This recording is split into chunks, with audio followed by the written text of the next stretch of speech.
Madame Sandrine Rousseau. Madame la Présidente, Monsieur le Ministre, chers collègues, alors nous attendons tous et toutes un 49.3 sur ce texte. Et comme le disait mon collègue Dharréville en commission, cette impression récurrente d'être dans le jour de la marmotte. Nous travaillons les textes, les amendements, sommes présents en commission, nous allons en séance et bim, un 49.3, deuxième lecture, recommission, reséance, re-49.3. Du coup, cette motion de rejet, eh bien, chers collègues, il y aurait un peu d'honneur parlementaire là-dedans, en réalité. Rejeter avant de se voir imposer. Rejeter avec un peu de panache ce qui nous sera imposé contre tout esprit de la démocratie.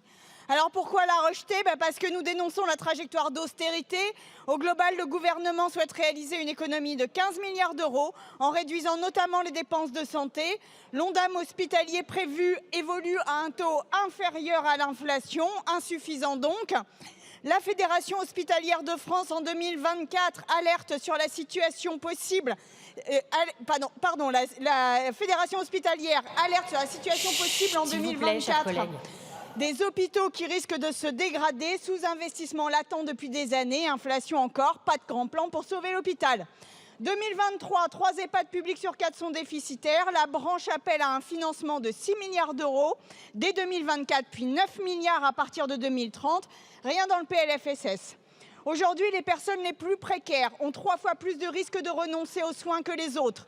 Les affections longue durée dues à nos modes de vie polluants explosent et concernent les plus vulnérables d'entre nous. Je rappelle qu'il y a une différence d'espérance de vie de 13 ans entre les 5% des hommes les plus pauvres et les 5% des hommes les plus riches. Quand il a fallu sauver les entreprises, vous nous avez dit la main sur le cœur, quoi qu'il en coûte. Où est le quoi qu'il en coûte pour les malades, les personnes âgées, handicapées, les enfants, les femmes, les personnes vulnérables, celles à la rue, sans bing-bang de la protection sociale? Le groupe écologiste ne pourra souscrire à un budget qui ne prend pas la mesure de cette urgence. Alors, monsieur